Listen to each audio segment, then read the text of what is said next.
Hi, good evening, good afternoon, good morning, depending on where you are in the world. Today is July 8th here, and I want to come to you and do a video on a posting that I did earlier on LinkedIn. So the word for today for me is risk and risks. So I did put a posting up, text posting up about this earlier today, and now I just wanted to jump on and give a little bit more texture to it and give a little bit more of a story around it. So for me, what I noticed when I reflect back on my career and my life, that I am an adventurer. I am somebody who takes risks. Now, I'm not somebody who jumps out of airplanes, and I'm not somebody who climbs up the sides of rock mountains and stuff like that. However, in my own way, I am an adventurer, and I do take on challenges, and I do take on risks.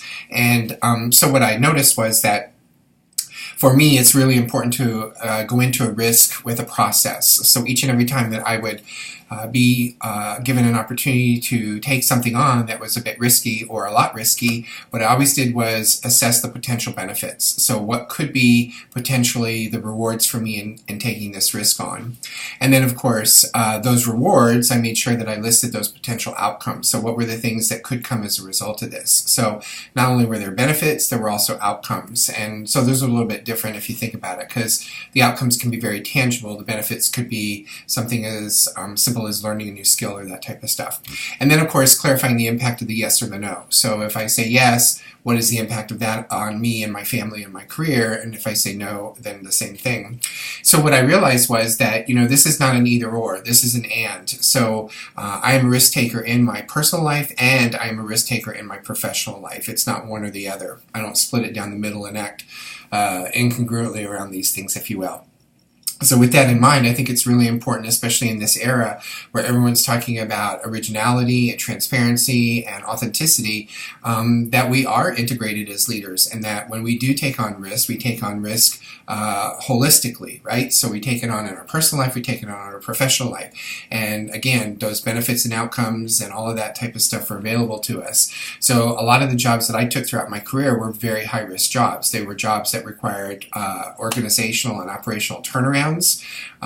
They were jobs that involved doing training for masses of leaders that had not been done on time or well. So there were a lot of jobs that I took that were very risky because they needed to be completed in a very short period of time, and they were not smooth running. They were in chaos and disorder, and that was one of the reasons that I was brought in to work on them. So those risks paid off, and every time I took on a job, there was more skills and more knowledge and more expertise, and then of course there was additional compensation as I continued to be recruited for different roles throughout organizations, as a manager, a director, a VP, and then ultimately serving as a president for a period of time. So what's really interesting about this is when I look back on one of the stories that I want to share with you is that in 2002, I found myself in Sydney, Australia for the second time. And I was really excited for being there again. It's one of my favorite cities in the world, and I could go on and on and on about it. However, this particular time, as a result of spending some time with some friends of mine, I found out there was this opportunity to climb the bridge. So the Harbour Bridge is called the Hangar. It's in Sydney, and it's a very iconic bridge. So what I found out from my friends was that they had climbed it. And so as a result of that, my partner and I talked about it, and I was excited at first and then backed off of it because of my fear of heights and so on and so forth. So then what happened was I started assessing the risks, right? Like I said, I do. Look at the benefits, look at the outcomes, and what's the impact of doing it or not.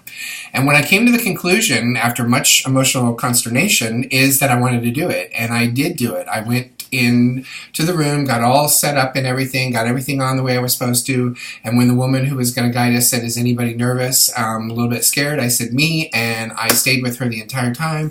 I have pictures to prove that I went to the top of it, and the feelings afterwards were amazing. So why did I do that? I did that because leaders are leaders. Leaders take on challenges. They lead the way. And I couldn't lead the way sitting down on the ground looking up at the bridge. So if you want to learn more about how we might work together, please send me an email at phil@stephenlee.com, and I'd be happy to set up a time with you and talk about how leaders support leaders and how we can develop your unique leadership style. Okay? With much gratitude. Thank you.